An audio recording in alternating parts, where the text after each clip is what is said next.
सूर्य देवता और छठी मैया को समर्पित पर्व है। हर साल कार्तिक महीने के शुक्ल पक्ष की चतुर्थी से सप्तमी तक मनाई जाती है। यह त्यौहार 4 दिनों तक चलता है, जिसकी शुरुआत नहाय खाए से होती है और आखिरी दिन उगते सूरज को अर्घ देने के साथ समाप्त होती है।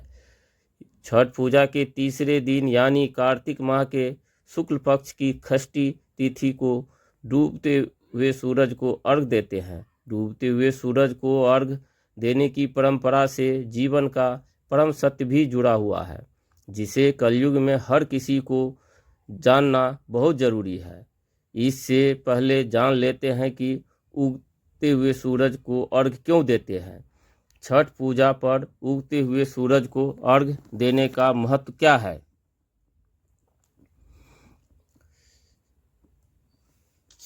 सूर्य देव को जीवनदाता माना जाता है। धरती पर सूर्यों के बिना जीवन संभव नहीं है। यही कारण है कि किसी नदी या घाट पर खड़े होकर ही सूर्य को अर्घ जरूरी है। जीवन में संतुलन और ऊर्जा के लिए सूर्य को अर्घ देना महत्वपूर्ण माना जाता है।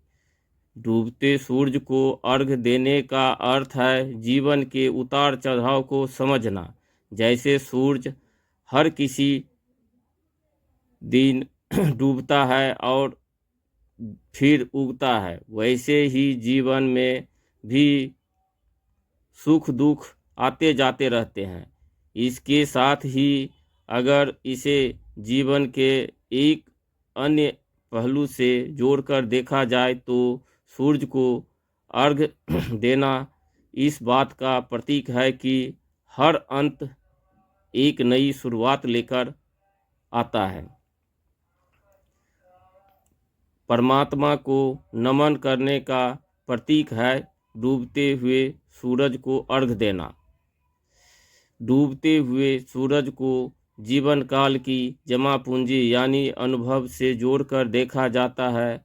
इसका अर्थ यह है कि परमात्मा जो प्रकृति चक्र से गुजरते हुए जीवन के इस बात का प्रतीक है कि हर अंत एक नई शुरुआत लेकर आता है।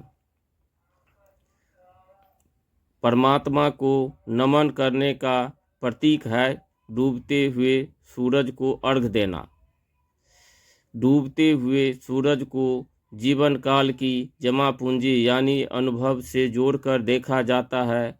इसका अर्थ यह है कि परमात्मा जो प्रकृति चक्र से गुजरते हुए जीवन के हर चरण को देख चुके हैं, ये धीरे धीरे अंतिम पड़ाव की ओर बढ़ रहे हैं, लेकिन यह उनका अंत नहीं है, बल्कि एक नए जीवन, एक नए सवेरे का आरंभ है।